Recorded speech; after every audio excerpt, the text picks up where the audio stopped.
I host a talk show called Real Talk, one of Canada's most downloaded daily news talk shows. And for years, I've had an opportunity on and off to get to know Andrea and Kathy and learn a little bit more about the work they're doing. But there are also so many familiar faces in this room, people who have committed their lives, their passions, their professional abilities, their connections to really doing meaningful work to combat sexual exploitation and sex trafficking in Canada. We are going to be touching on 4 themes today. We'll be marking 10 years of the equality model legislation in Canada. Of course, this amazing book. And we'll wrap it up by taking in an exclusive opportunity to view an award-winning film. And we'll tell you more about this when we officially turn our cameras on for a live stream in just a short while. One of these themes is an appreciation of CEAS. And we're going to be looking to encourage you to show your support financially and otherwise for the amazing work that they're doing. Liz John West is here with us today, and we want to recognize Liz. If you could give us a wave. Thank you for being here with your team from CEAS. CEAS also does have a table here with more information, and in just a few minutes, we're going to be setting you up to enjoy a fabulous lunch here at the Chateau Louis, and I encourage you, as you're up and about, to visit the team at CEAS and learn a little bit more about the work that they're doing. There are washrooms out the door here. We will be taking working breaks into the afternoon, so you can grab a coffee, grab a water, check your phone, whatever you need to do, and I also want to let you know that if there's anybody in the room that would prefer to not even risk the chance that they might be shown on a wide shot on a live stream camera, to come up and let us know at the appropriate time, maybe when everybody's grabbing lunch. We want to make sure that we can protect your privacy there.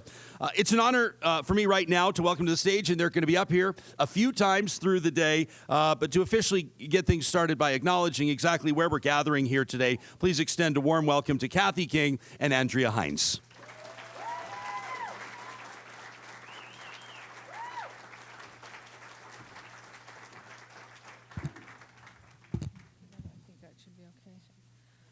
Okay, as we welcome you to our celebration today, we respectfully acknowledge that we are gathering on Treaty 6 territory, the ancestral home and traveling route of many diverse groups of First Nations people, Métis, and Inuit. As Canadians, we are all treaty people, responsible for the vision of equality and justice that was promised in 1876. We acknowledge the sacredness of the land on which we live, and we commit to careful stewardship so that the future generations can grow and prosper. We are grateful for the traditional knowledge keepers and elders who have gone before us, and those with whom we are now learning reconciliation. May the history and culture of First Nations people continue to enrich our knowledge and understanding. We acknowledge the profound loss of many missing and murdered Indigenous women, and we call on all Canadians to take action against violence, racism, and sexism as we work together to create and sustain a peaceful and inclusive community.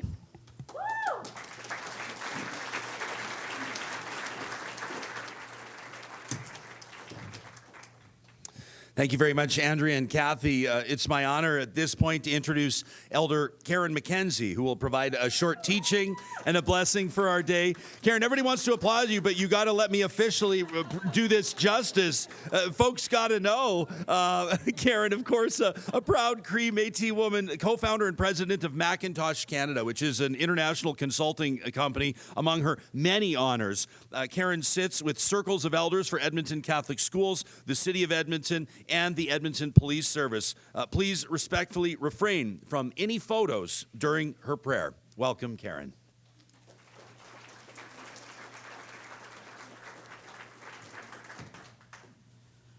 Well, thank you so much. And thank you for that land acknowledgement. And particularly what struck me was the word equality. And, you know, with the Indian Act that was passed at the same time as Treaty 6 was being signed, we twisted the world upside down. And prior to that Indian Act, we are a matriarchal culture. Matriarchs meaning women are respected and loved and cherished because they are life givers. And with that is our mothers, our grandmothers, our sisters, our daughters, our granddaughters. And so women are valued and cherished. And what we're speaking about today is what happens when that system breaks down and that role that women play falls apart. And I'm really delighted to see so many men here because with women as life givers, men have such an important role as well to make sure that life goes on in a way that women are cherished and protected. So men, thank you for your presence here today. It is so important. And so again, we look to hear these stories that will shake us. And they're meant to shake us, because then I ask you to leave today to say, what's one thing I can do differently with these stories that I hear, the words that are going to be shared, and the film that we'll see. There's so many things that will rock us. And for me, my commitment is to live a good life, to walk in a good way, to always act in kindness, to act in love, and with gratitude, as opposed to sometimes the language we hear on social media, the things that are in the news, are the exact opposite. And think about where you'd like to live, in a community that is kind, a community that is loving, a community that's generous, a community that's safe. And so this wonderful gathering here today are people who can make these things happen, starting with yourself.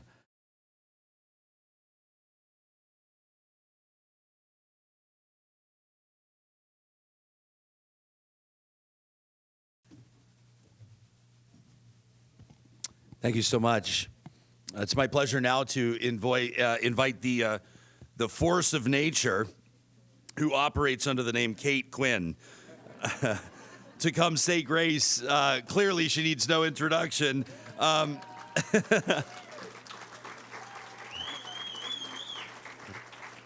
Kate was executive director of CEASE from 1996 to just last year, and deservingly won many awards for her humanitarian work over the decades. And she is specifically chosen here today by Andrea and Kathy to provide this honor in recognition of and appreciation for her support of their work. Come on up.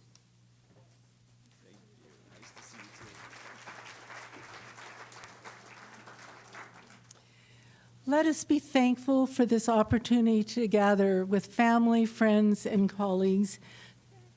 Let us be mindful of the gifts of Mother Earth and the work of human hands around the world, cultivating and preparing the food for our nourishment. Let us remember those in our communities and throughout the world who weaken from hunger and languish from sexual exploitation, and all those who have died from the scourge of human trafficking and modern-day slavery. Let us be grateful for the opportunity today to listen and learn, and to discern ways to heal the harm, transform the attitudes and systems that generate suffering and exploitation, and take courage and inspiration from those who survive and lead us forward. For all this, we give thanks. Let us enjoy the feast and the conversation.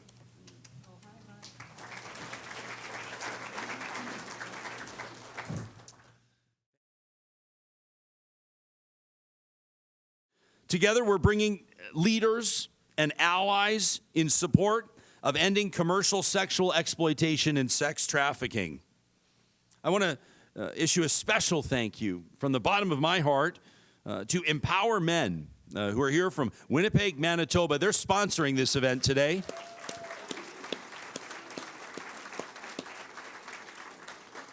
Hennis, would you mind raising your hand? I had a chance to meet Hennis Doltz, and we're gonna bring him up to the stage a little bit later on this afternoon, and we'll hear from him. They're doing really remarkable work out of Winnipeg. There are several themes that we'll be returning to at this event. Number one, 10 years. We'll commemorate a decade of the equality model legislation in Canada, known as PCEPA. That's the Protection of Communities and Exploited Persons Act. The book, of course, When Men Buy Sex, Who Really Pays? Published this year.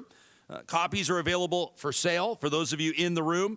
And if you're watching us through live stream, you can also purchase the book online at whenmenbuysex.ca. We're going to be seeing a film just under an hour today labeled The Missing, Murdered, and Forgotten. It's one episode on an 8-series documentary, and this will be screened later for guests that are joining us today in person. And of course, Cease. As always, we look to pay our work forward, and we will be requesting and accepting donations on behalf of Cease today for their continued work on anti-exploitation efforts in the Metro Edmonton region. If you've not yet stopped by their table, if you're joining us here in person today, please do so. You can also check them out online. I'd like to take an opportunity to acknowledge some very special guests that are joining us today. Her Honor, the Honorable Salma Lakhani, Lieutenant Governor of Alberta, here.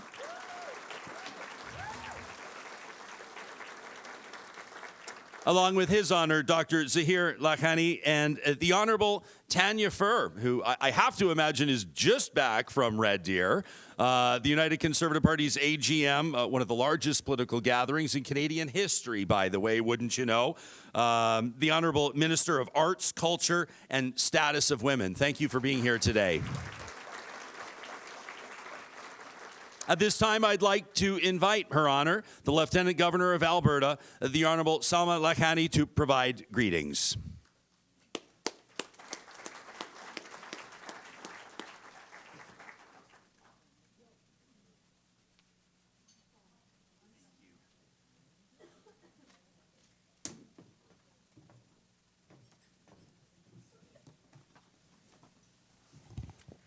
Thank you, Ryan. As His Majesty the King's representative in Alberta and as a settler, I acknowledge all First Peoples who have called this place home for thousands of years and who welcomed us here to make our own lives. May we always dwell together on these lands with respect, understanding, and a sincere commitment to walking the journey of reconciliation, and now I say reconciliation. And thank you, Elder Mackenzie, for your teachings and for starting us all off in such a good way for this important event.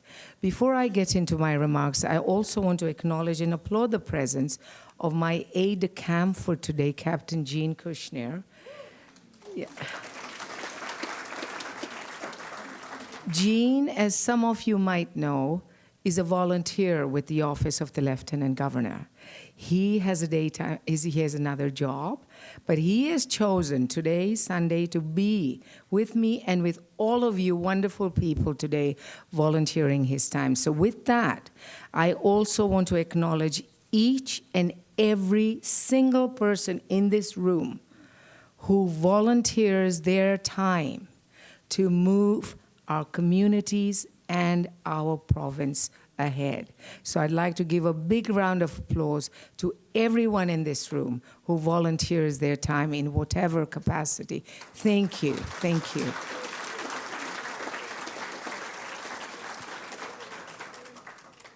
So, Minister Furr, all elected officials, I think Councillor Karen Tang is here somewhere. Any other elected officials? Okay. And to all of you distinguished guests, good afternoon, everyone. You know, I'm so delighted to be a part of this event today. At our table, there was a conversation. Minister Furr asked Kate Quinn, is this an annual event? And she said, no, this is the first time we're hosting this event to mark a lot of different things. And we all know what we're marking today. But we all hope that this is the first of many, many, many more such events, because these topics are sensitive topics, what we're about to discuss and see and hear ourselves, but they have to be talked about. So I'm so pleased to see so many of you turning out to mark this event and the launch of Andrea Hines and Kathy King's important new book about the workings of the commercial sex industry. As we know, the practice of human trafficking has been able to thrive because it has historically taken place in the shadows, in a dark, underground economy hidden away from mainstream society. There is an additional challenge. While the idea of human trafficking offends everyone on a deep moral level, the specific experiences of women trapped in the sex trade are often so ugly and upsetting.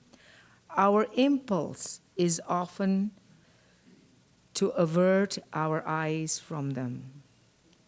But avoiding those unpleasant stories means these women continue to be exploited and invisible. Admirably, Andrea and Kathy's book refuses to treat the victims of human trafficking as invisible or anonymous. On the contrary, they place these women's voices front and center, using their stories to illuminate how the sex trade operates and how it preys ruthlessly upon marginalized communities. Thank you to Andrea and Kathy for giving these women voices and visibility. Now, I've had the opportunity of meeting Kathy many, many times. The first time I met Kathy was when I was a newly installed lieutenant governor. I was installed during COVID, and we were doing the Stars of Alberta Awards. And Kathy was one of the recipients. And we met on Zoom because we were not able to meet in person. But her story has stayed with me, Kathy. It really has, and I share it with so many people. And then most recently, I've been to many award ceremonies where I've had the honor of presenting Kathy with awards. But then in September, through the John Humphreys Center for Peace and Human Rights, where I was a board director for 9 years before I was appointed to this position, and the executive director, Renee Vijois, is here from the John Humphreys Center.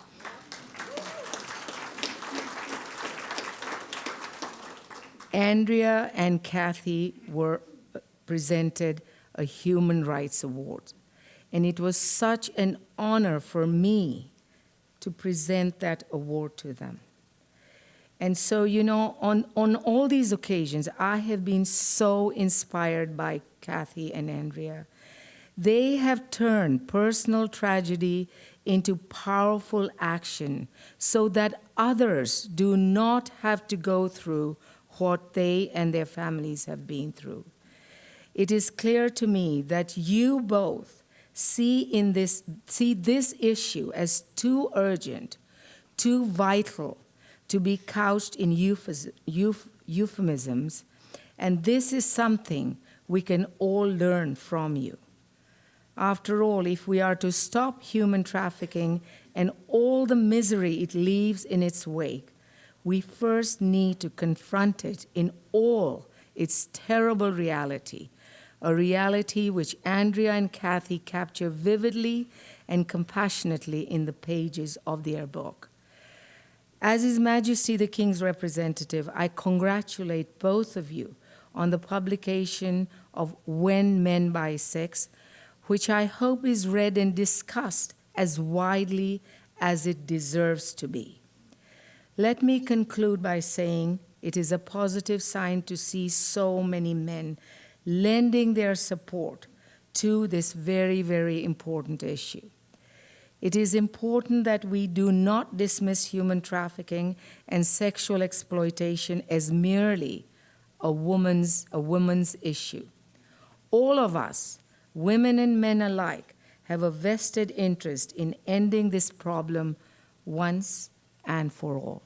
And right in conclusion, I'd like to say I want to thank Hinnis for his organization, because without your sponsorship today, we would not be here hosting this event. So thank you for doing that.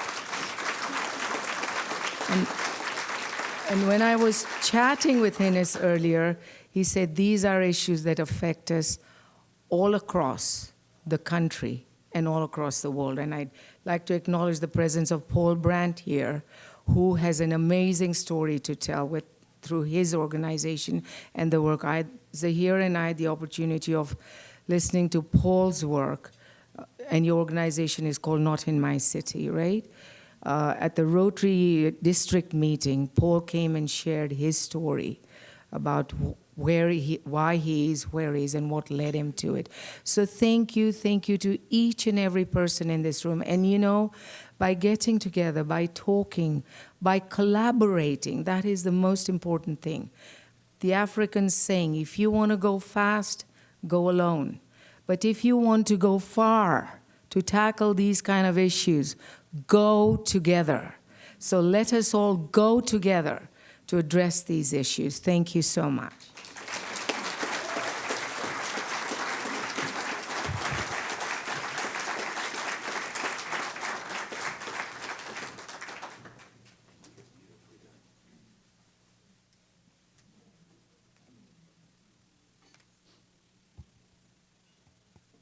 Thank you, Your Honor. It's I'm trying to decide whether or not I say this or not. Somebody pulled me aside earlier and said, "Is that Paul Brandt?" I said, "Yeah, it's Paul Brandt." It's amazing to have you here today, Paul, and like Her Honor said, the work that you're doing. I mean, obviously, everybody loves your music. Obviously, I once described your music as the soundtrack to some of my summers. But also the work that you're doing, and if you have 2 seconds to be able to talk to Paul or to check out what he and his incredible team are doing with Not in My City, please do so. It really is remarkable, the efforts that he's doing for championing anti-trafficking efforts. And in particular, like I said to you, I think getting it on men's radar and getting men talking about it as well, which is really huge. So we're grateful for it. Yeah. It's my pleasure to welcome to the podium the Honorable Tanya Furr, Minister of Arts, Culture, and Status of Women, to bring greetings from the province of Alberta.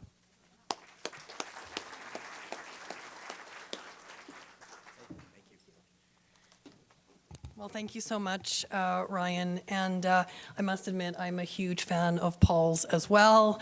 I fangirled a little bit the first couple times I got to meet him. He knows how I feel about the song Alberta Bound. It either makes me smile or cry, but it's always a good cry. It's my favorite song. And more importantly, Paul, thank you to the work that you and Liz have dedicated so much of your life and time to. Thank you to Her Honor, Thelma Lakhani as well, for being here, and to all the leaders from across our justice system and in this field who are doing life-saving work. Thank you for being here, and it's an honor for me to be here. What draws us together today is a shared commitment to make Alberta a safe place for all Albertans, especially our most vulnerable, because no one deserves to live in fear of violence or exploitation. That's why our government and my Ministry of Arts, Culture, and Status of Women, in addition to many other ministries, is working with our partners across the province to develop a 10-year strategy to end gender-based violence and support survivors. This strategy will supplement the important work already being done across the province, including the work to end human trafficking. The gender-based violence strategy will focus on enhancing existing work and programs, identifying gaps in service, identifying root causes, breaking the cycle, and engaging men and boys. Our government is tackling human trafficking by implementing the Human Trafficking Task Force recommendations. This was a 4-year commitment that started in 2022 to fight human trafficking, protect the vulnerable, and support survivors. And in July of 2023, our government announced a partnership with 3 community organizations to establish and implement an Alberta office to combat trafficking in persons. Alberta's government is proud to partner with Not in My City, Reach Edmonton Council for Safer Communities, and Native Counselling Services of Alberta on this new office to ensure survivors and victims receive the strongest supports and best access to services possible. It will take a collective effort, as Her Honor has said, to end human trafficking and end gender-based violence, but we know together we will be able to secure a brighter and safer future for our province, and together make life safer and better for women and girls and all Albertans at risk.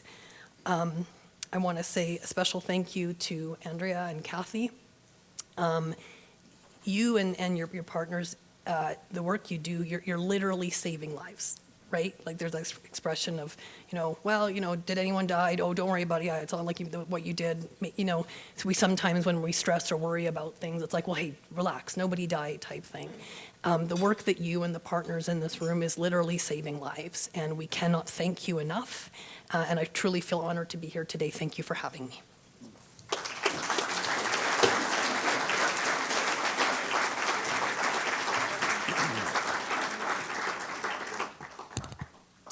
Thank you very much, Minister. I know that Arnold Viersen wanted to be here today, but was unable to join us in person. The Member of Parliament for Peace River Westlock, in lieu, has sent greetings via a brief video. Good afternoon. My name is Arnold Viersen, and I'm the Member of Parliament for Peace River Westlock here in Northern Alberta.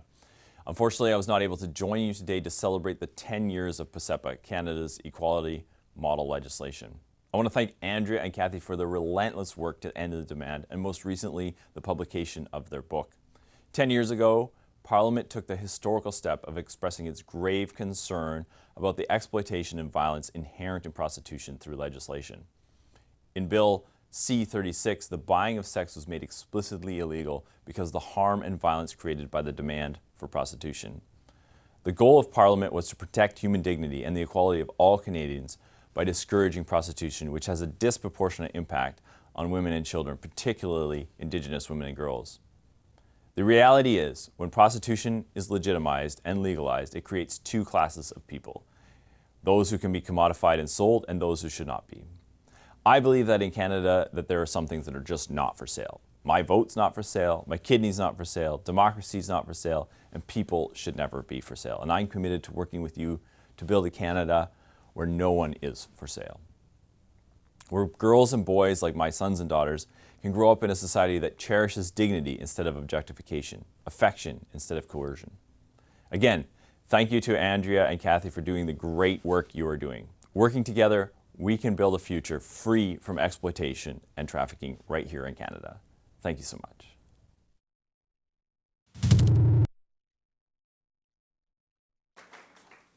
It's now my honor to introduce our hosts of this afternoon, Andrea Hines and Kathy King. These ladies first met at Edmonton Johns School more than 10 years ago, where they both volunteer as educators. Since that time, they've collaborated on several different ventures, culminating in their decision 4 years ago to co-author a book. When Men Buy Sex, Who Really Pays? Was published in January of this year. And since that time, these two have received two notable human rights awards. The first was the inaugural Dr. Zora Husseini Memorial Award for exceptional dedication to advancing women's human rights. And more recently, they were recognized as human rights champions by the John Humphrey Center for Peace and Human Rights. Kathy is a former clinical social worker who began her specific advocacy more than 30 years ago when her then teenage daughter was experiencing a number of life challenges. Please welcome Kathy to the stage.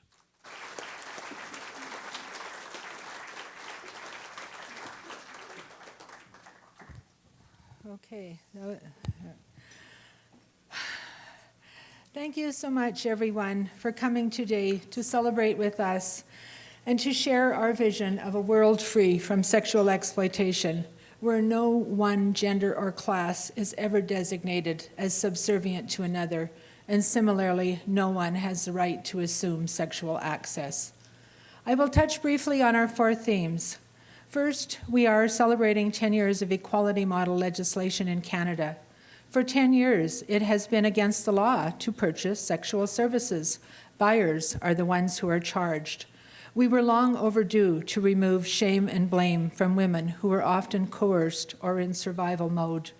We believe that focus on demand is an important part of prevention, as much as early education, family security, and social equality. We also know the federal government changed in 2015, shortly after the legislation was passed, and there has been little effort since to enforce or develop this new law across Canada. In fact, the pro-prostitution lobby is often allowed to take center stage. We call on all Canadians to be more creative in expanding humane and realistic options of financial security for all citizens. Secondly, today's about celebrating our book, When Men Buy Sex, Who Really Pays? This was truly a grassroots project. Andrea and I are not a charity. We had no funding, no grants, no contract, no salary, no task force or research teams, and no ghostwriters. Instead, ours was a labor of love, over 3 years of our lives, to produce what we hope will be a lasting resource for Canada. We started during COVID and spent hours each week brainstorming, creating a structure, expanding our database, and reaching out for input. My gratitude extends far beyond the last few years. Thank you to all 30 years ago who supported me and my daughter back in the 1990s when she was struggling with addiction and mental illness. Those who shared my grief when she disappeared from the streets of Edmonton in 1997. Those who cheered my efforts to speak on behalf of others with no voice. And finally, thanks to all who carry forward the vision of social equality. And of course, special thanks to Empower Men from Manitoba for making this day possible. Successful book launch has been on my bucket list for many years, and today exceeds my expectations. Special thanks to Andrea for holding the vision that we could find funding and for her tenacity to keep asking. This book is merely one manifestation of a bigger concept. Of course, we hope you buy a copy or perhaps even several, as this is one way to help spread the word. Beyond that, we hope everyone will be inspired to find their own role in promoting full social equality. There is much work to be done as we continue to learn together. The depravity of pornography and the horrors of human trafficking are very discouraging. On the other hand, we are continually heartened to meet new advocates.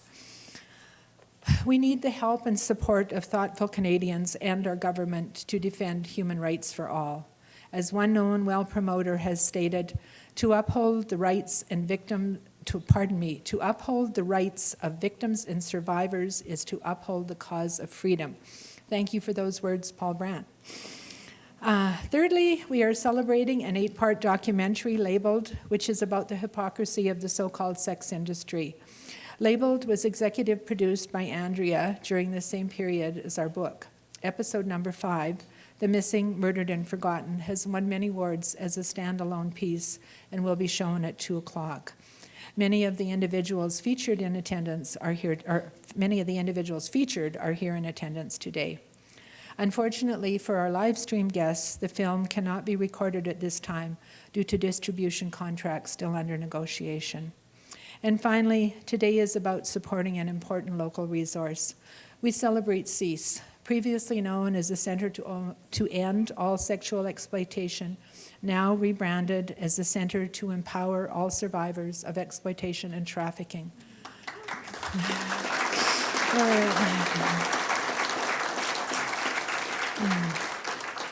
CEASE has been a champion for exploited women for more than 25 years, under the direction of Kate Quinn, who retired in 2023.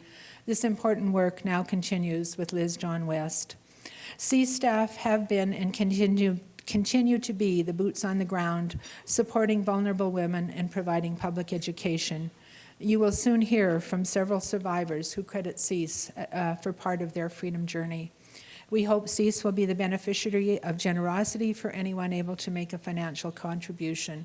Donations can be made today or through Canada Helps at any time in the future. Thank you again. Thank you all of you for coming. Thank you for your presence, and thank you to our live stream audience for your interest and support. Thank you.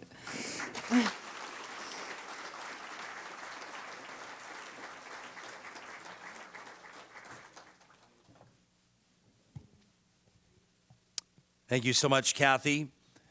Andrea's passion comes from personal experience. As an economically destitute young woman, she was lured into prostitution through a local newspaper ad and spent 7 years in Edmonton's licensed body rub centers. Since exiting in December of 2012, she has become a staunch abolitionist of the commercial sex industry. Please welcome Andrea Heinz.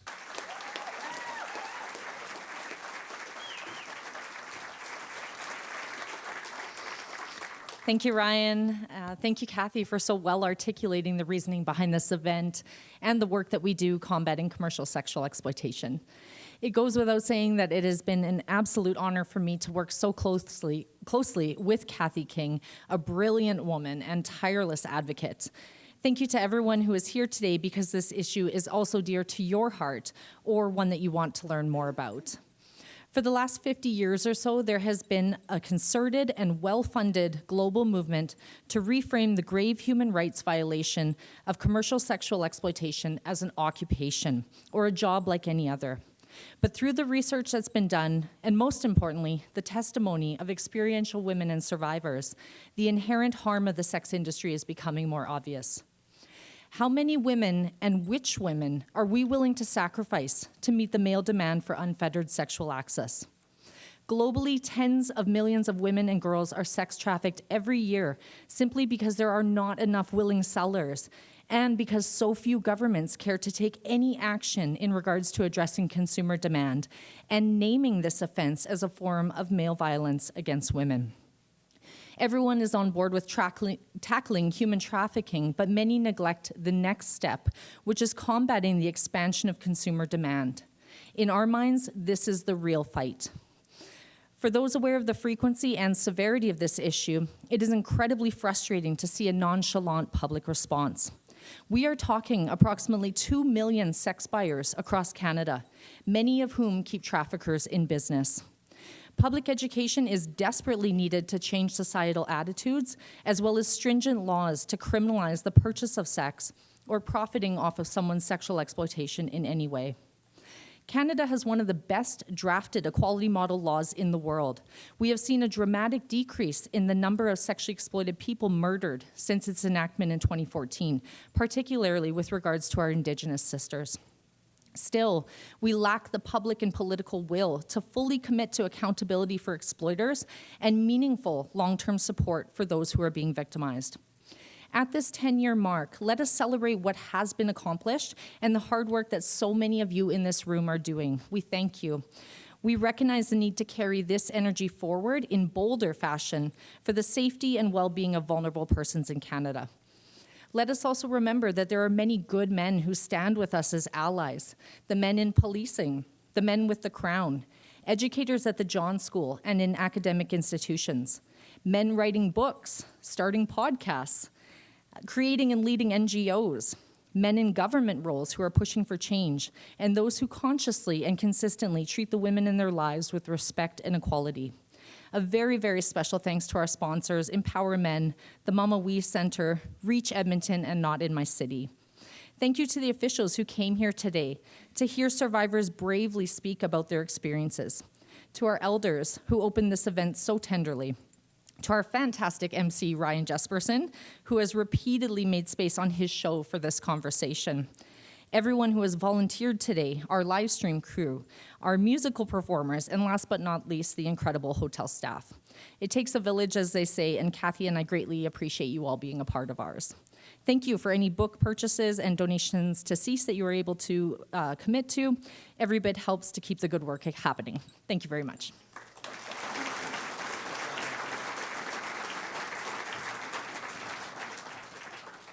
Thank you so much, Andrea and Kathy. I know it's very evident that your expertise goes far beyond your brief statements here today, but I do know that that's because both of you are wanting to create space and highlight the strength and resilience of survivors. Not all who leave are able to leave the sex industry choose to identify publicly afterwards because of societal backlash and, of course, concerns around their safety. And we're grateful to those who do speak out because they provide a unique perspective about how easily it can be to fall prey to exploitation and how important it is to receive ongoing support in rebuilding their lives. I'd like to take this opportunity to invite Sarah, Jen, Juanita, Wendy, Tanya Michelle, and April Eve to the stage. These ladies represent some of the experiential voices who contributed stories to the book. Please give them a very warm welcome.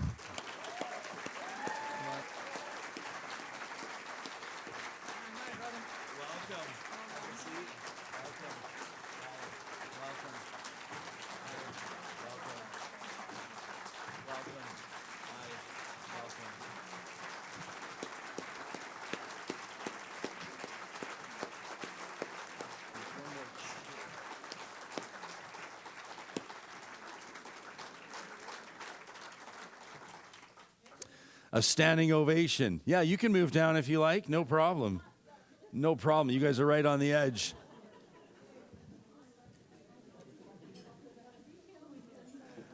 As we're moving, I see City Councilor Karen Tang in the house. Councilor, thank you for being here today. Appreciate it. Well, how about that? A standing ovation. This room is ready to hear from you. I'm going to introduce each of these wonderful people individually and invite them to the podium to say a few words. Sarah Glenn used a pseudonym in the book, an artist, a farmer, a chef, an author. She lives in the beautiful interior of BC with her husband, her 2 children, and her 3 dogs. She speaks about the debilitating impact of poverty while raising a young family and fully supports the Canadian law which criminalizes buyers and recognizes sellers as victims of sexual exploitation. Sarah Glenn.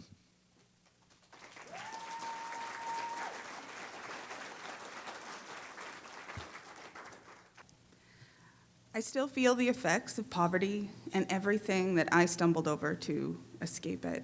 I still feel the impact of repeated desperate attempts to pull myself and my children out of the cycle I knew would eventually claim one of us. Poverty charges interest, and I was in debt. The kicker was, it wasn't even my debt. It was years of my ex-husband, father of my children, feeding his cocaine and gambling habits, and forgetting about the collateral damage. I had a day home. I worked as an esthetician part-time and taught Sunday schools on the weekends. Back then, I thought prostitution was gross, and I judged any woman stupid enough to do that. I thought, like many others, that being poor was a choice. I didn't account for the support systems that some of them are unfortunate not enough to not have.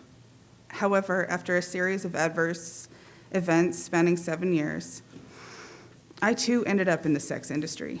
I remember the first time I decided to resign from a brothel. The woman who ran the place told me, "You may judge me for being here at my age, but if you're already here, you will always be here. You'll be $1 short as life's emergencies pile up. Even if you've been out of the game for years, you'll be back." It was ominous and disturbing, and if I'm being totally honest right now, I judged her and thought she was just old and bitter. I knew then that I thought I knew when to pull out and things would be different for me. But now I know the truth in what she was saying, as tires and teeth were the very things that pulled me back into prostitution. Those seemingly basic things can throw you backwards into a world you tried so desperately to escape. If you wonder how that happens, try being a single mom to a sick kid with no child support, facing threats of violence if you dare ask for what you're owed, you and your children. I was completely on my own. Poverty was the sole determinant of my so-called career choice. Just like that woman had foretold, I would save up, I would do all the right things, and no matter how much I saved, the problem would come back at me full force. It felt like there was a never-ending poverty cycle, never a permanent way out. Every time I promised myself this would be the last time, that I would never have to sell my body again. I would save and I would scrimp, budget and prepare, and it was never enough. When I went for help, I was met with skepticism and comments like, "Why don't you just ask your family for help?"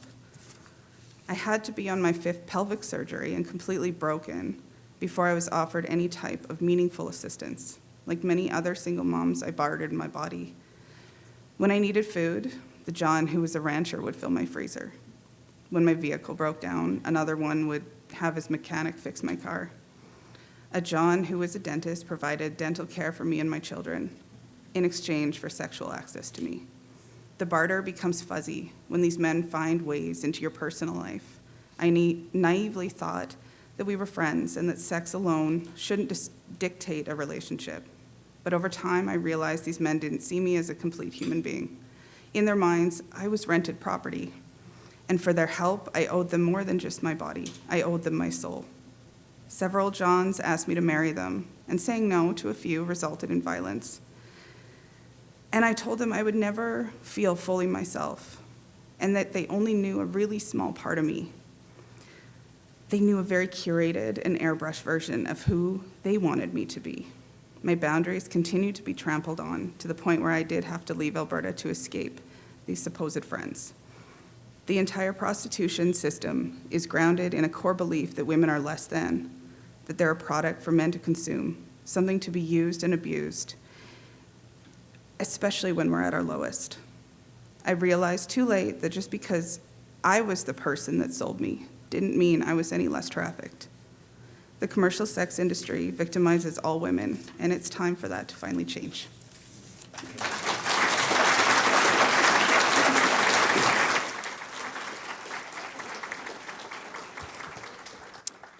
Thank you, Sarah.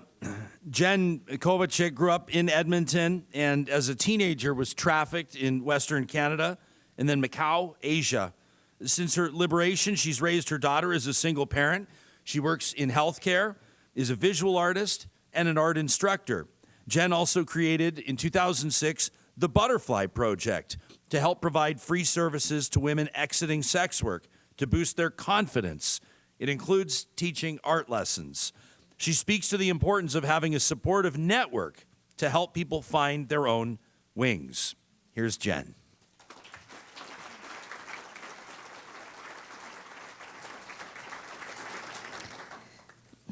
Thank you all for coming this afternoon. It's a pretty special event, and I'm really honored to be here.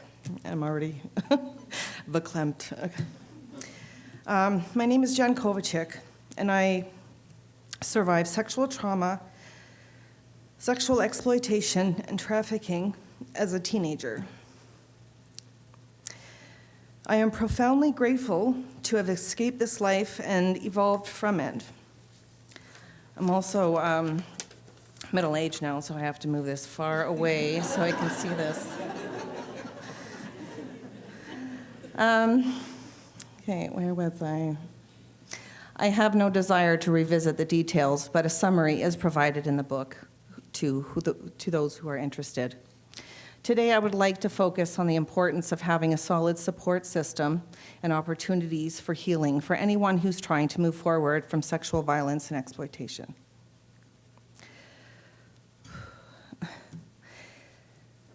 I really promised myself I wouldn't do this on stage, but here we are. Okay. There's a special kind of energy that comes from others who understand our experience and our humanity.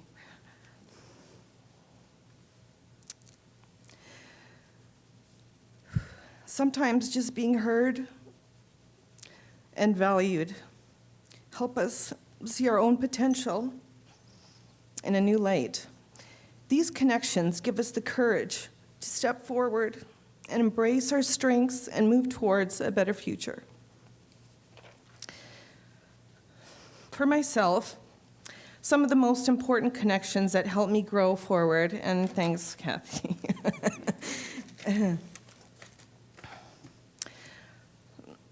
Some of the connections that helped me grow forward are here today. Sheila Usick, my caseworker at Safe House, who provided me with so much love and acceptance when I needed it the most. And Kate Quinn with CEASE, Queen Kate, formerly known as PAIF, who provided me with speaking opportunities at the John School. And I don't think I cried so much then, but at the John School, and awarded me with their very first education bursary in 1997 that put me through NAIT for 2 years in an industry I'm still currently employed. Yeah, that's right.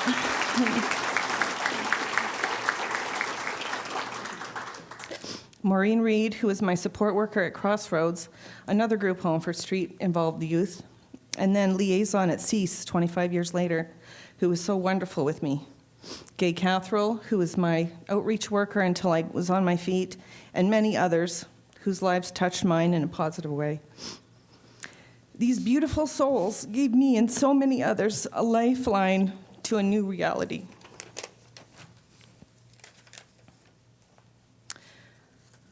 Wow, my glasses are way over there. Oh. Thanks. I doubt it, but okay. Oh, thanks. My progressives are way over there. Oh, look at that. Oh, yeah, these are mine. Thank you. Look at that service. I feel I must highlight the important work that organizations like CEASE and Safe House provide. Without their guidance, resources, support, and healing hugs, many of us would not be able to light the candles of others. Many of us are alive and now thriving because of them. I am here today to thank all those who helped me and provide hope to all of you who are still struggling in that unsteady space. It does get better. There are angels all around to help. Thank you, Andrea and Kathy, for writing this incredible book, including my story and all of ours, and to all these rock stars that I have the pleasure and honor of knowing and going through life with. Thank you for this opportunity.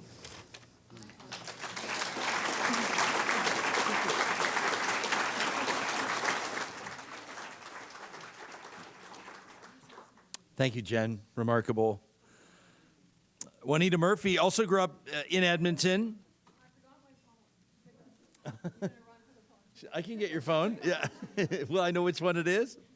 I love you, man. I love you too. Are you going to let me introduce you?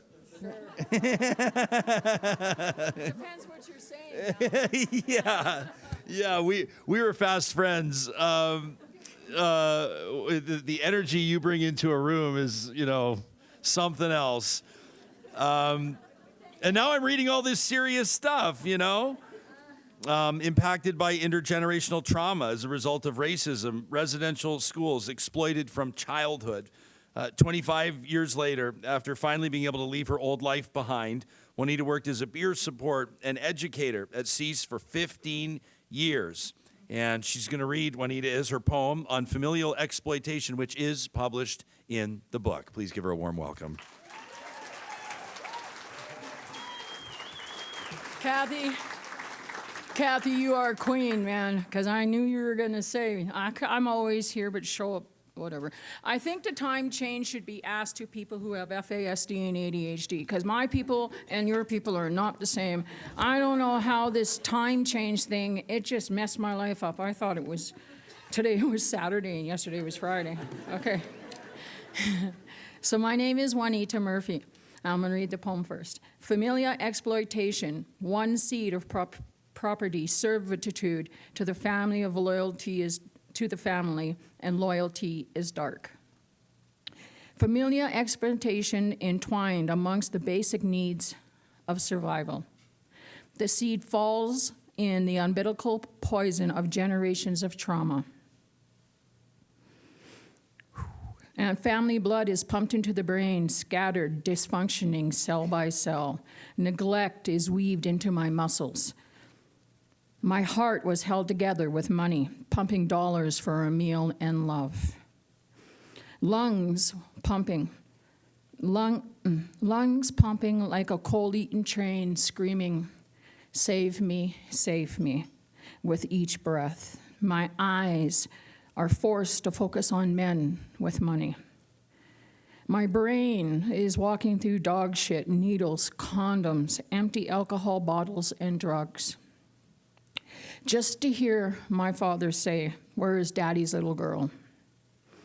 My skin was never mine. It belonged to the family. Crawling to the rooms of Crawling through the rooms of pain, each scar a badge of honor for being a good girl, because I did not cry. My voice groomed out of my mouth by power and control to keep the family secrets, survival secrets. My ears, hearing family bartering, my worth was in $2. Putting me in a pretty pig dress meant I was sacrificed for family honor. Groomed into believing that every stranger is a family friend and every man is a family friend. We all had a part to play in the wheel of familia exploitation. Aunts gave good sex trick trades, uncles were good time partners, and cousins were on the block to watch me. My daily assignment was to get the spoon, mix the dope, heat it in the spoon, and help tie my daddy's arms off to find a vein. I was proud to make my daddy feel better. One day I was told to put the tie on my arm, and being junkies together,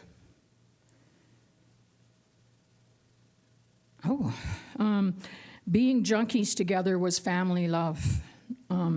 Being the only girl in the family of men, I was told to be proud for being a little girl. From that day I was born, I was reminded that I had a gold mine between my legs. I have riches that solidifies my place in the family. I was the lucky one.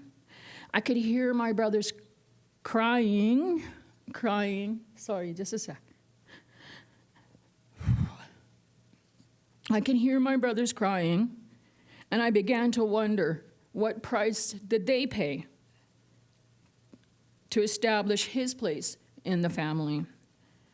I have forgiven all that has harmed me and why they did what they did to me. Someone had did it to them. I truly believe that that is a learned behavior. And the wheel of familial exploitation is a hard chain to break, but I did it. Thank you.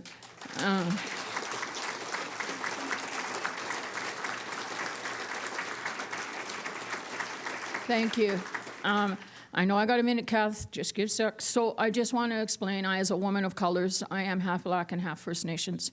And I was born with FASD and ADHD, and ADHD is like ADD, but on high definition.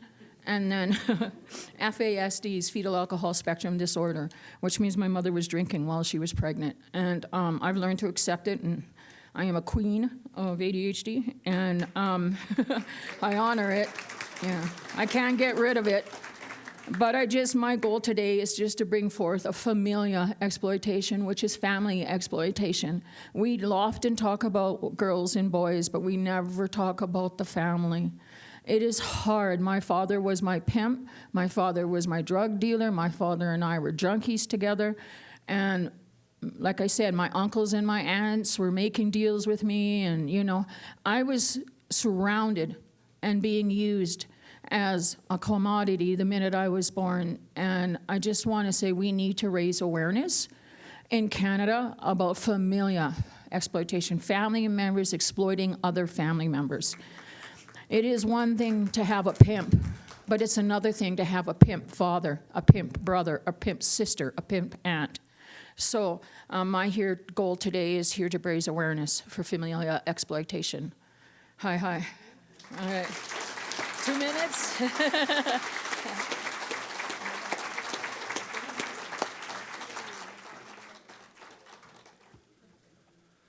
Juanita, that is one of the most powerful things I've ever heard in my entire life.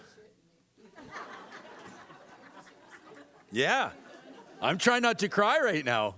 Yeah, you're an incredible person, and you held this room in the palm of your hand. And I just want to thank you for sharing that. That's incredible. That's not the magnitude of what you just shared is not lost on anybody here. Thank you.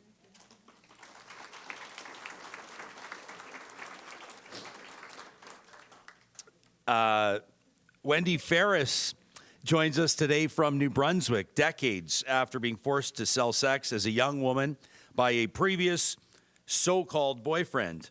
One of the highlights of her story was the successful prosecution of this person and his abusive buddies, 24 years after their initial assaults and exploitation. In the book, Wendy speaks about the long-term impacts of being trafficked. Please welcome her today.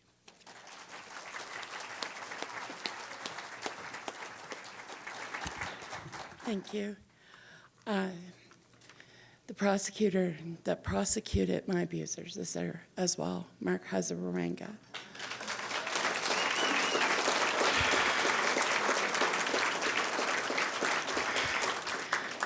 He was everything that I needed in a prosecutor, an ally. And Kate met me at the airport when I landed for the trial. I had seen her picture in the newspaper. And I thought, oh my God, it's Kate Quinn. I was starstruck and so grateful.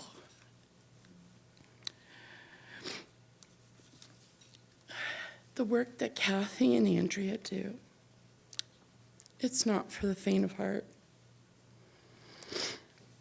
They bring dedication and passion in a time where the ideology, sorry, I have my glasses on, I still can't see.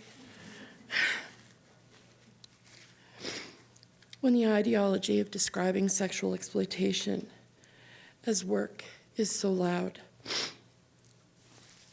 an ideology that glosses over the reality of it with a false veneer of empowerment. The pathways to becoming a victim of sexual exploitation are as varied as the victims themselves, as you can see. Regardless of the result, the result's the same. Trauma, in every way, a person can be traumatized. 10 days.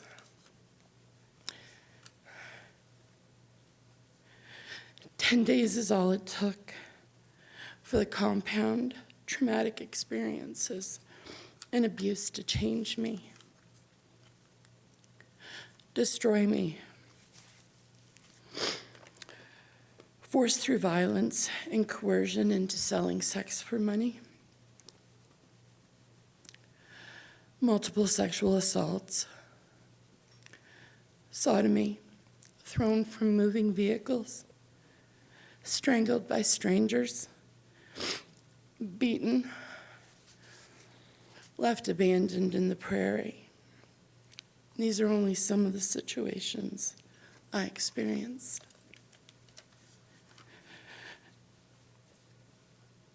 A culmination of events that stole who I was. I no longer existed. I had been psychologically and emotionally murdered.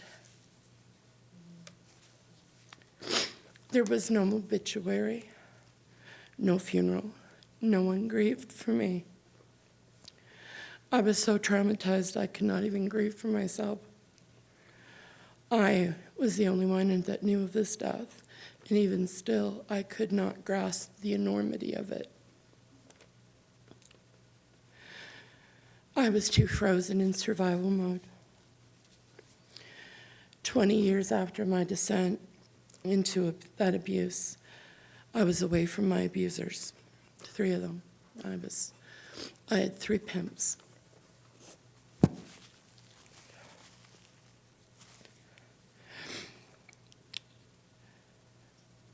I was trying to rebuild my life. And for years I had struggled with mental health issues while keeping the secrets of the past. In the fall of 2010, I was in the midst of a mental health crisis and suicidal. I had attempted to take my life several times. I made a phone call to the Edmonton Police Service. It was an act of a desperate woman trying anything to save her life. I had no value in myself. Looking in the mirror caused me disgust and revulsion. That phone call led to the eventual investigation and eventual charges. To the investigation and eventual charges against my abusers, my pimps. The idea of them answering for what they had done to me both exhilarated me and terrified me. the shame of everyone knowing my filthy secret. In September 2013, the trial started. Through 2 phases, it lasted 6 weeks. I testified for 3 weeks. 15 days of mental trauma in and of itself. Having to look out into a courtroom full of people I did not know and relate the horrible things that had been done to me. Speak about the sexual acts I had endured from my abusers and the men who paid me for sex. Defense lawyers who did everything to make me look a liar, to use my humiliation as a cudgel against me. And it was abjectly humiliating. Crown Prosecutor Mark Hazawaranga was able to reach back 24 years to show the extreme violence, degradation, and harm inflicted on me. In January 2014, a guilty verdict was delivered. Sentencing in May 2014. Justice was served, or so I thought. It was Mark who cautioned me during the trial that justice does not always look like what you think it does. The Supreme Court, in the Bedford case, decision came down nearly coinciding perfectly with what was my justice. This allowed for my abusers to appeal some of their convictions, and they won. Their sentences were upheld, but they were sent to prison. But it didn't matter. What mattered was that they were no longer held accountable for human trafficking and sexual exploitation. The Bedford case and their appeal win meant that I was no longer considered a victim of sexual exploitation. And to me, that is unjust. Just as I am marking the 10-year anniversary of the trial and their convictions, we are also marking the 10-year anniversary of the new laws that offer protections to victims of sexual exploitation and penalizes those who abuse them as procurers and purchasers. In October 2014, I was fortunate enough to go with Kate to Ottawa to meet the lawyers who wrote those laws. It was a cause for celebration for those fighting for women like me to be protected, yet still hold the abusers responsible criminally. It was too late for the cases that had been tossed because of the Bedford decision. It was too late for my justice. But it was justice. However, Canada faces a dark reality from those who push for decriminalization across the board. The voices that claim sexploitation is empowerment of women and work want the laws to reflect that. What they claim and push for does not account for stories like mine, does not account for the lives and positions for so many victims like me. They would be seen as willing participants in their own abuse. Their voices, though loud, push a false narrative. The dissonance between both ideologies is stark.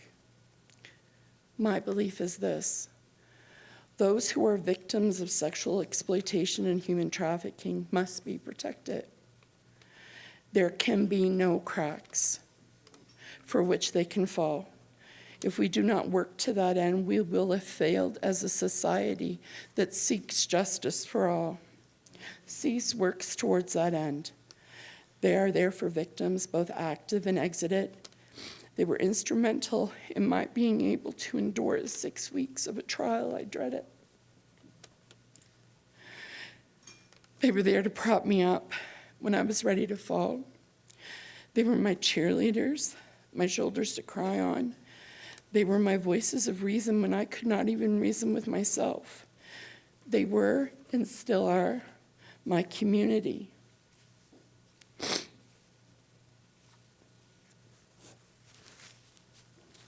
That did not judge me for a past I was deeply ashamed of. Taught me to view myself in a new way, with a new outlook on myself and my future. They helped me to learn to value myself, not just as a victim, but as a woman who could be a voice for others like me. The work that CEASE does and other organizations like them, it is imperative. They need to be supported by the public and government alike. Funding for lobbying, preventative education for purchasers and at-risk victims, therapy, support, and outreach. The funding needs to flow. This is not only about past and current victims. This is about preventative for future victims. The damage of being exploited is extreme. There are no words to explain it. It never leaves you. It is a cancer that permeates everything about you. After 34 years, I am not healed. And every day I work at re-becoming me. I do not succeed every day. I still suffer, and I have to remind myself that I am not disposable. That I am worthy of dignity. We cannot have a country where our laws allow for the degradation of the human spirit simply for greed and selfishness of others. Sounds like my pimps. We cannot have a country where our laws allow for sexual tourism and abuse. Canada is better than this. Thank you for being here and taking the time to listen to our stories.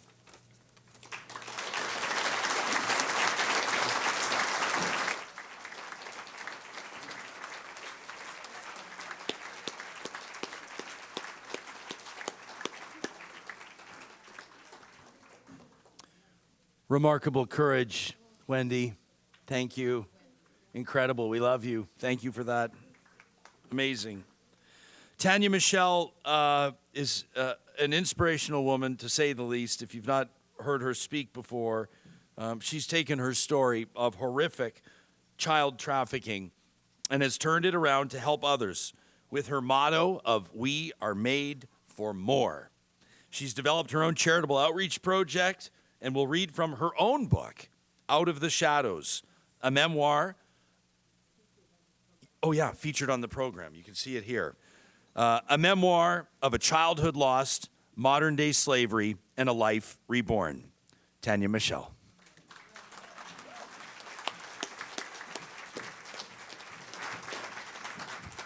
Hi, everybody.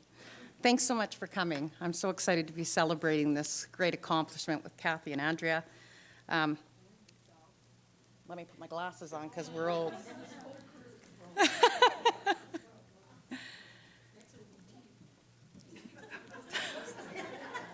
Stop it. Let's try that again. To all of the men that used me each and every night, I was not a woman. In fact, I was not even a human being. I was just a few pieces of paper in their pockets. To feel and know this as a young teenage girl during those most important years that define our self-worth and identity proved to be absolutely devastating. I mean, how is a young girl supposed to process any of this? To feel and know that so many men didn't care about me. In fact, most celebrated my humiliation and heartache. That was probably the biggest torment to my soul. As I prepare to press print and publish my story, to bare my soul for the world to read, I feel my heart pounding in my chest, and I feel the anxiety rising in my throat. But I am still here. I am still alive. So I talk, I tell, and I talk some more. The words throughout this book flowed out onto the paper, and I'm really unsure how others are going to react to the things I have shared in these pages. But when I see so many words of encouragement and how so many women are excited to read my story, to bring light to my darkness, It's those words, messages, and phone calls that make my heart truly sore. I feel the strongest I have ever felt. I know for a fact my pimp lied to me. I am the strong one, and I am in control of my life. And I understand now I am no longer hiding my past in the shadows. I am a strong woman with an even stronger voice and spirit, a voice that will protect others from the same fate as me and so many other women right here in Canada, a voice that will educate those around me. I have spent over 27 years of my life shackled by my shame. It has been a part of my life since my earliest memories.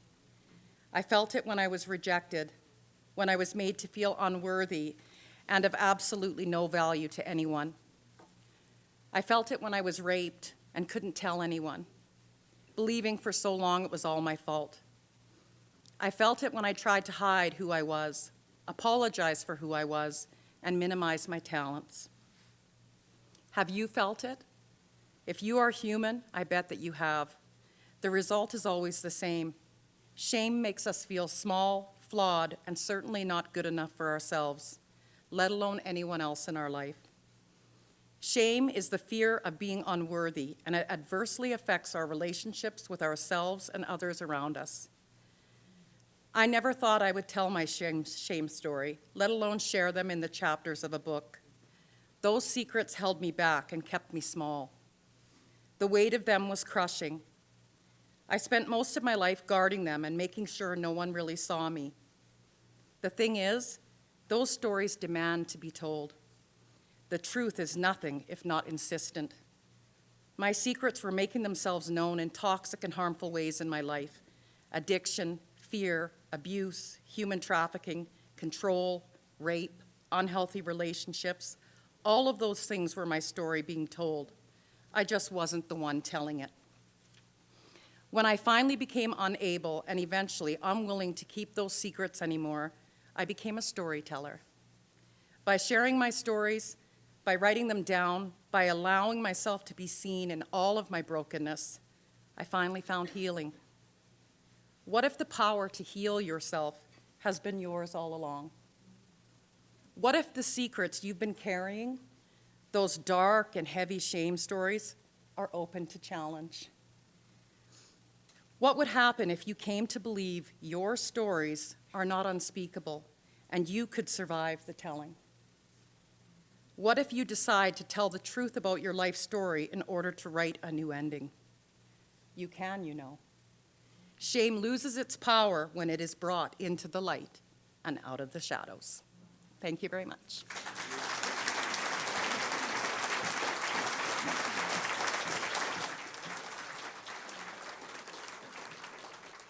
Beautiful, Tanya. Thank you so very much. It's an honor now to welcome April Eve Weiberg to the microphone, another proud Edmontonian, a member of the Mikisew Cree First Nation, Treaty 8. Her Indigenous traditional name is Medicine Spirit Dancer. She's an acclaimed human rights advocate and a non-funded grassroots movement builder, founder of the Stolen Sisters and Brothers Action Movement, which started with its first awareness walk in the province of Alberta specifically for missing or murdered Indigenous women and girls, and is now in its 18th year of education and awareness. Here's April Eve. Tanse April Eve Nitsekasun. My name is April Eve.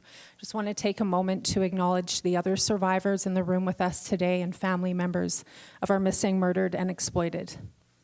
I used to be sold, advertised, and called by a first name only, but never sold with a last name. The sex buyers didn't care less if I was who I was actually saying I was. All they cared about was themselves. They gave two shits if I was actually making a choice to be sold or if I had been coerced, surviving intergenerational trauma and poverty. They all did not see me as a human being and could not give two shits about how I ended up where I did or if I lived or died in these experiences. All they wanted, all they cared about was just their own sexual gratification. and not getting caught by law enforcement or their wives, their girlfriends, or their partners. Alarmingly, many of these men asked not to use protection for an extra tip, which even in my darkest moments, I never succumbed to out of fear of catching a case of HIV or AIDS, etc. Whether the sex act being a striptease, a companion while they were doing their illicit drugs, and other filths, whether that be a full-on sex act, my life, my worth, my mental health, my dignity, my survival, my poverty, my family, my trauma meant absolutely nothing to them. These first names all fed in to the fantasy of my sex buyer's desires, as well fed into the organized crime, run market, controlling all of this insidiousness, that my so-called exotic girl next door look portrayed. And I went by many names during those painful and horrific years. Phoenix, Mia, Maria, Monet. Today, 18 years later, I am blessed to be here with you all as an Indigenous survivor of commercialized sexual exploitation, shedding the shame, and to proudly represent my community, the Miksuk Cree First Nation, as well represent myself as a leader in the growing global community of survivors of sexual exploitation. But I did not get here alone. Some acknowledgements. Thank you so very much to Elder Karen McKenzie for your love and support over the many years we have known one another.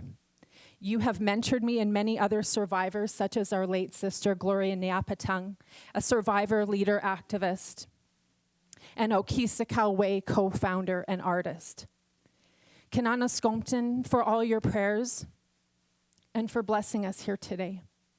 Thank you, Kanana Scompton, to my beautiful survivor sisters, leaders, my dearest Angela, Juanita, Jen, the new sisters I met today, Andrea, Tanya, Alicia, Janice, Patty. Where'd you go, Patty? And thank you to our surrogate mothers, the two Ks, Kathy and Kate, for helping us by carrying us through our journeys and always supporting our hopes and dreams. And thank you to Liz John West and the CEASE team, the Center to Empower All Sexually Exploited, for helping us to stay exited from a lifetime of violence and prostitution. Thank you for connecting me to survivor leaders, such as my big sister, Juanita, former CEASE peer support worker, who inspired me in my early years and helped me find my voice in the movement to address the harms of sexual exploitation, prostitution, and buyer demand. And to my brother, Buffalo Bullshield, some of you know him as Paul Brandt, and to his beautiful, loving wife, Liz. We honor you both and the Not in My City team for your heart-centered work and leadership and dedication to helping our survivor community, our families. Ed Sheeran's song, The A-Team, is a folk ballad about a sex worker who is addicted to crack cocaine. The song was inspired by Ed Sheeran's experience visiting a homeless shelter and hearing the stories of the people there. The song's lyrics can be interpreted as a reflection on the innocent people who are affected by poverty, with the word angels referring to them. And I dedicate these lyrics, not the entire song, but these specific lyrics to our stolen sisters who are still caught up in the game, and for those sisters who did not survive. White lips, pale face, breathing in the snowflakes, burnt lungs, sour taste. Lights gone, days end, struggling to pay rent. Long nights, strange men. And they say she's in the Class A team, stuck in her daydream. Been this way since 18, but lately, her face seems slowly sinking, wasting, crumbling like pastries. And they scream, the worst things in life come free to us. because we're just under the upper hand and go mad for a couple grams. And she don't want to go outside tonight. And in a pipe, she flies to the motherland or sells love to another man. It's too cold outside for angels to fly. Angels to fly. An angel will die, covered in white. Some calls to action. It's kind of a thing I like to do. Address buyer anonymity. Bradley Barton, the man that took the life of our sister Cindy Gladue. There's a publication ban on this man. What's to say that if there was no publication ban on this predator's image, that someone else that he may have harmed recognizes him and reports a crime against them? Where was Cindy's anonymity? Men and boys, education, education, education on the harms of sex buying and the realities of those with the lived experience that you see on this panel today. And I want to acknowledge this remarkable leader in the room today, the Honorable Salma, for your heart-centered leadership and your dedication to helping so many in our community. Just a shout out, if any of you are going to be in LA, the Missing, Murdered, and Forgotten Labeled Series 5 is going to be shown at the Red Nation International Film Festival in early November, so shout out there. And I also wanted to mention, I'm going to be in Las Vegas at the end of this week. I was contacted by a filmmaker out of New York City who had heard about some of the work I was doing in Montreal with Le Clay. Le Clay are like the Cease of Montreal. So me and another representative of Canada, we've been invited to watch a screening of a film featured on what were this very subject matter, but also the founder of the Jensen Project. She had heard that the Love Ranch had gone up for sale just outside of Las Vegas, and she took it off the market. So on day 2, we're going to drive out to the Love Ranch and see that get bulldozed. So it's going to be incredibly powerful. We've also asked the organizers to indigenize that specific action with ceremony, indigenous ceremony, to restore it back to the original peoples, our people, our first people.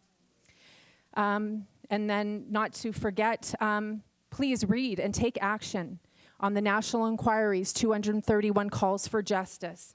Read the Truth and Reconciliations and take action on the 94 calls to action. Kananaskompton, I appreciate every single one of you in the room today for having the courage to be here with us and to hear our stories. And my heart is just so full for this work that Kathy and Andrea have done to get us all here today. Hi, Kananaskompton.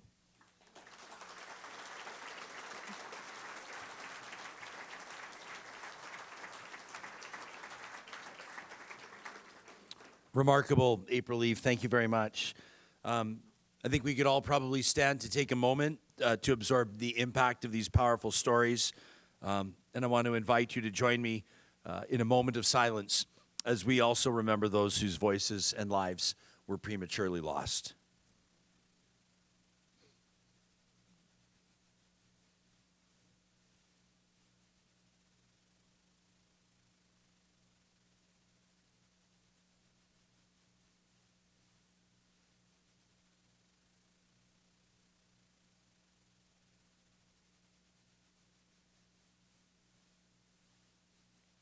Thank you. And ladies, thank you for your vulnerability and your courage today. There's no doubt that your voices are impactful. Friends, please show them our appreciation as you leave the stage. Thank you very much, friends.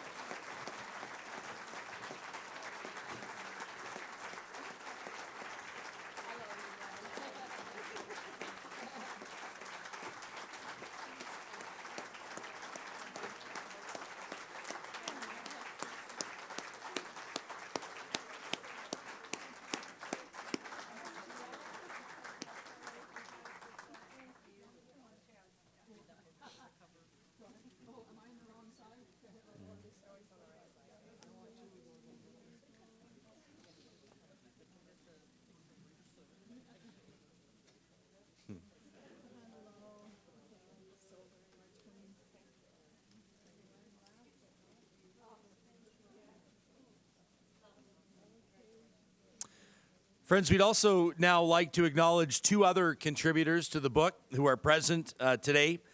Kylie Nixon. Kylie, if you'd raise your hand so we can say hello.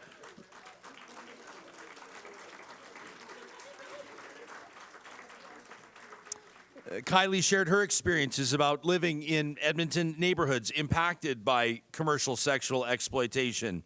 And Tom Perez is joining us from Washington State. Tom, thank you for being here today.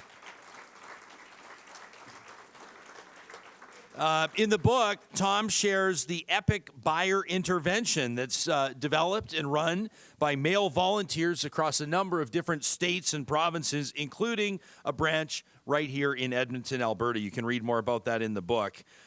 Several others that contributed to the book are not able to be with us here today, but we do acknowledge their contributions. Maria, Katie, Anna, Paul, and the anonymous John.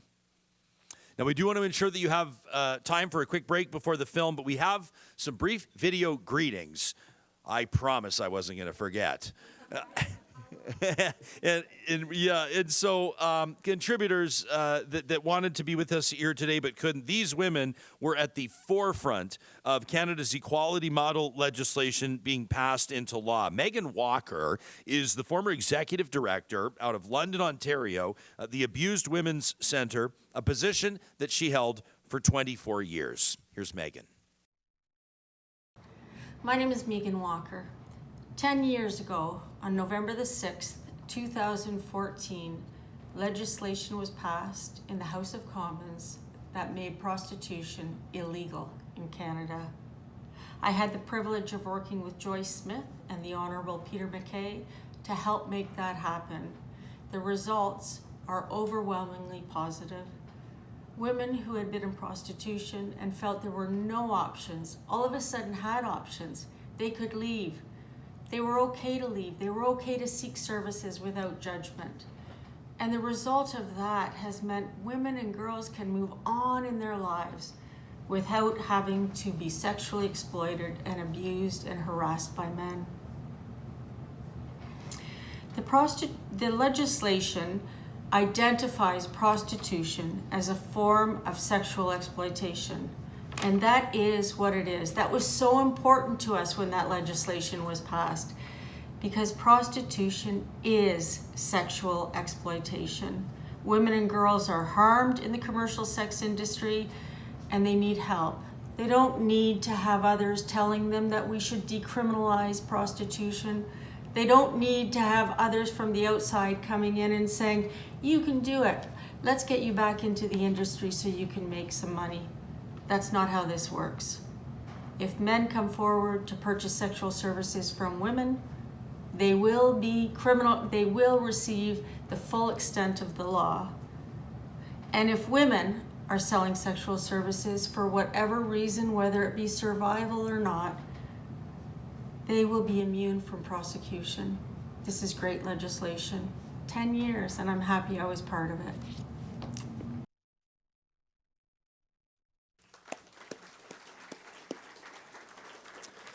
Ginny Sarson and Linda McDonald are public health nurses from Nova Scotia who back in 1993 began to recognize and name the torture suffered by exploited women and children. They produced their own book, Women Unsilenced. In 2021, I should draw your attention to this as well, some recommended and suggested reading, a remarkable resource that's been put together by our event organizers today. And they graciously contributed a chapter about non-state torture to Andrea and Kathy's book. Here they are. Hi, I'm Linda McDonald, and this is Jean Sarson, and together we're Persons Against Non-State Torture from Nova Scotia, Canada. And I just want to thank Andrea and Kathy for this foundational book, When Men Buy Sex, Who Really Pays? And to say to all of you that I'm very proud that our work about non-state torture and prostitution is included in this book. And also that other women have mentioned torture. In fact, torture is recorded in this book 188 times. And why is that important? Because right now the sex work dogma is creating the lie that prostitution is not the word to use, that sex work is the word to use. So the word prostitution is under attack. This book settles that and says, no, indeed, torture happens in prostitution, and it supports our law, PSEPA. Thank you, Linda, for voicing how important this is. So I've decided to read a small paragraph from page 358 from the book. And it says, the torture involved in grooming, trafficking, and delivery of human beings for sexual exploitation is seldom mentioned, nor is the torture that is part of gratification of sadistic buyers.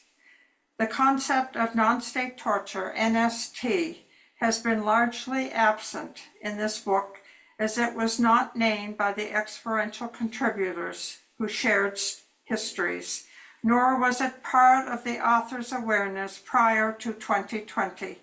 However, in retrospect, much of the suffering discussed can be judged as torture. The intentional, insidious infliction of pain is shrouded in silence, just as the brutality of commercial sexual exploitation is largely discounted by social indifference. And Linda and I will not accept social indifference. So thank you, Kathy and Andrea, for the book. And have a great time at the book launch, and we surely wish that we were there too. Bye-bye.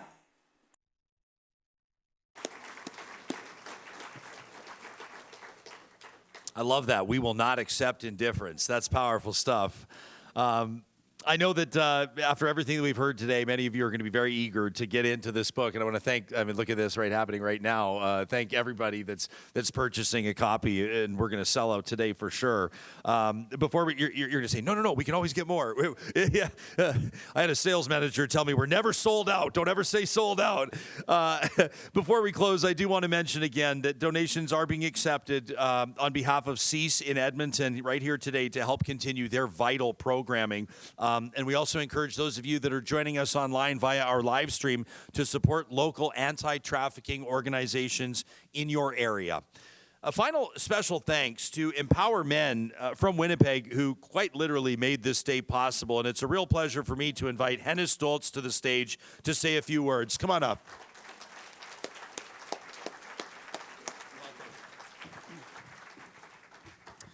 Thank you very much. I was just speaking to Andrea, and I think if this is an annual event, I think she would like some of you to write a book report for like 1,000 words for next time. So anyways, something to get into. It is such a pleasure and a privilege to be here and to help Andrea and Kathy with the event. My name is Hennis. I work and live in Winnipeg in Manitoba. And I work for an organization called the Mama Wichita Center. We're an Indigenous-led organization with a strong focus on helping families, but always had a strong focus on addressing sexual exploitation and trafficking, particularly of Indigenous women and girls. And about 3 years ago, the former executive director, Diane Redsky, some of you may know her, force to be reckoned with on a national level, asked me if I would be interested in creating a project that would engage men and boys in the issue of sexual exploitation and trafficking. So that's how I started out. And our focus is really on how do we expand the focus and get men and boys to be actively involved. You've heard throughout the different speeches that men make up the most of the demand, that are carry most of the responsibility for the trauma that is being caused. And I just wanted to acknowledge all of the survivors and the victims that you all spoke. I think it's incredible that you have the vulnerability and the courage to come up here, and that's what really inspires me to keep working on this. And I think if we want to shift the conversation, if we want to not be here in 5 or in 10 years and still talk about those issues, we have to include men and boys in all of this.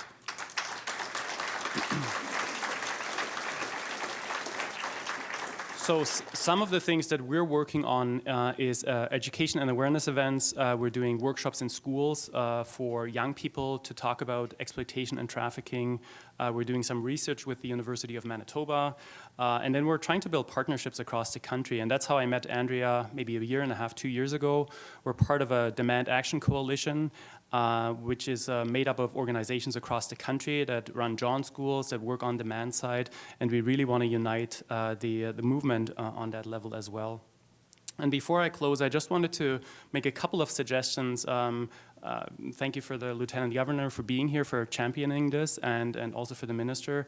And I think my suggestion would be, unless we put a demand focus in a federal or provincial or territorial strategy, we will not make the headway that we need to make in that. So that's my encouragement. That's my call to action on a political level.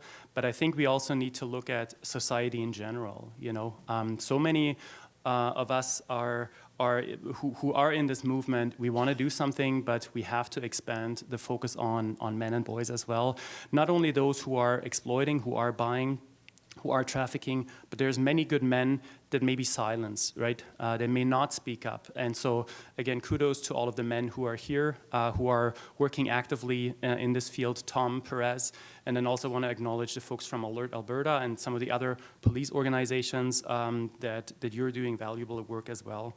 And then finally, the implementation of the calls for justice for the missing and murdered Indigenous women and girls and Two-Spirit people. There's at least 12 calls to justice that are included in that, and some of them are directly related to demand. So that's what I'm going to leave you with. I just wanted to mention, I think indifference is not an option anymore. I think inertia is not an option anymore. And I think this event really hopefully propels the movement both here in Alberta as well as in other places as well. So thank you for having me. It's a pleasure and an honor to be here, and happy to be part of this. Thank you.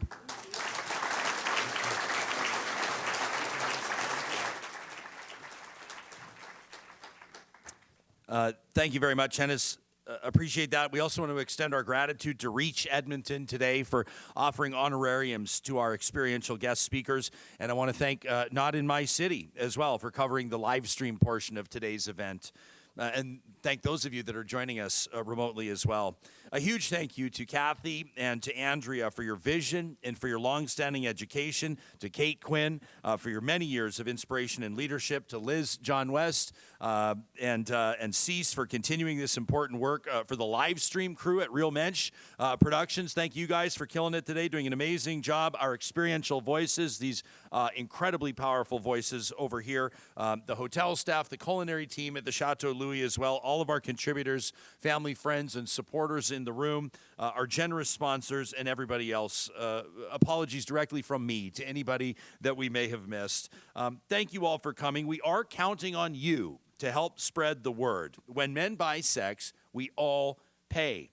The book team will be available. I've seen them. You guys are doing media interviews already. This is fantastic. You know how hard it is? I'm not gonna go off on a thing about how the media is being decimated in Canada and we're in real trouble, but I'm just saying, to get like 3 or 4 or 5 different journalists from different outlets out to an event on a Sunday is an astounding feat, and you guys should be very proud.